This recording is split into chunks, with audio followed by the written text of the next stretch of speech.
আমি থেকে আমি রিস্ক নিতে পারবো না।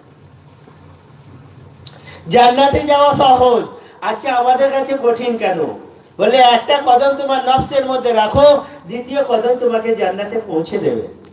দ্বিতীয় কদম তোমাকে জান্নাতে পৌঁছে দেবে। একটা কদম তোমার নফসে রাখো। আচ্ছা আমি আমার নফসের গোলামি হয়ে গেছি, নফস যেটা বলছে সেটাই করে নিচ্ছি, মন যেটা চাইছে সেটাই করে নিচ্ছি, মন যেটা চাইছে সেটাই করে নিচ্ছি। মেরে মতন দোস্ত আজকে এই জন্য মেহনতের ময়দান, এই জন্য যে নফস কুচলাবে মুজাহাদার মাধ্যমে, মুশাক্কাতের মাধ্যমে। যতক্ষণ না মুজাহাদা না করবে, যতক্ষণ না মুশাক্কাত উঠাবে, মেরে মতন দোস্ত এ কখনো নিজের নফসকে কখনো কাবুতে আনতে পারবে না।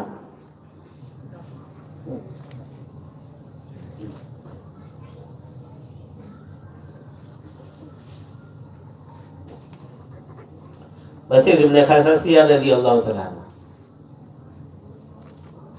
হাদিস সাহাবার মধ্যে আছে, তিনি বলছেন আমি বাইয়ে খাবার উদ্দেশ্যে আমি রাসূলুল্লাহ সাল্লাল্লাহু আলাইহি সাল্লামের খেদমতে হাজির হলাম। আর হুজুর সাল্লাল্লাহু আলাইহি সাল্লামকে বললাম, ইয়া রাসূলুল্লাহ, আমাকে যে আপনি বাইয়াত করবেন, আমাকে কিসের উপর আপনি আমাকে বাইয়াত করবেন বলেন? রাসূলুল্লাহ সাল্লাল্লাহু আলাইহি সাল্লাম নিজের হাত মোবারক বাড়ালেন আর বললেন, তুমি এই বিষয়ের উপর বাইয়াত হও যে আল্লাহ ছাড়া কেউ মাবুদ নেই, তিনি একেলা, তিনার কেউ শরীক নেই, তিনি একাই, তিনার কেউ শরীক নেই। আর কি করবে? নামাজ আদায় করবে, রমজান মাসে রোজা রাখবে, ফরজকৃত যাকাত আদায় করবে,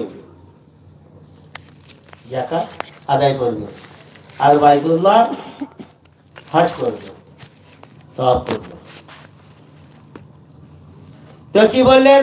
ইয়া রাসূলুল্লাহ, ইয়া রাসূলুল্লাহ, আমি সব আমল করব, আমি সব পারবো, সব করব, কিন্তু দুটো আমল আমার দ্বারাতে হবে না। আর একটা কথা বললেন, আর কি বললেন?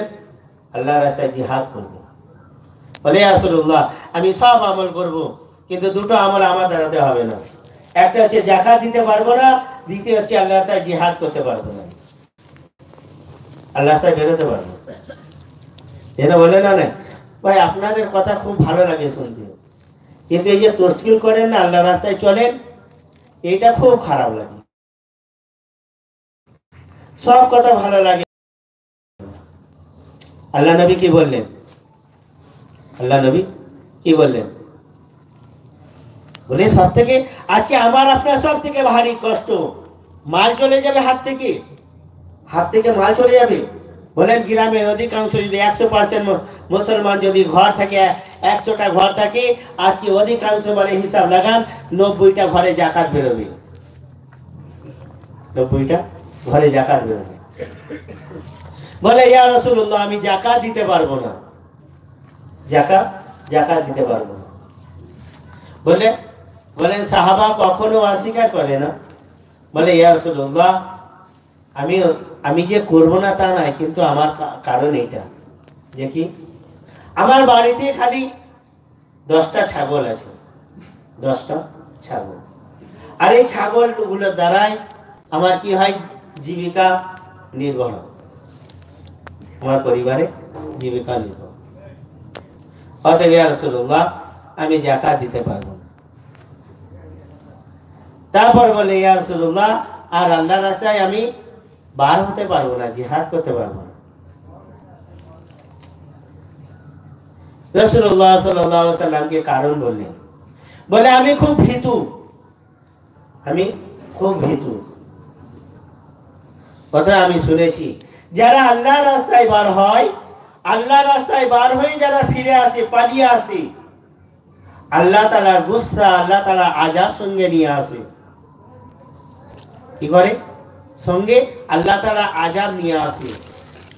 কথা আমি তো খুব ভীতু, কথা আমি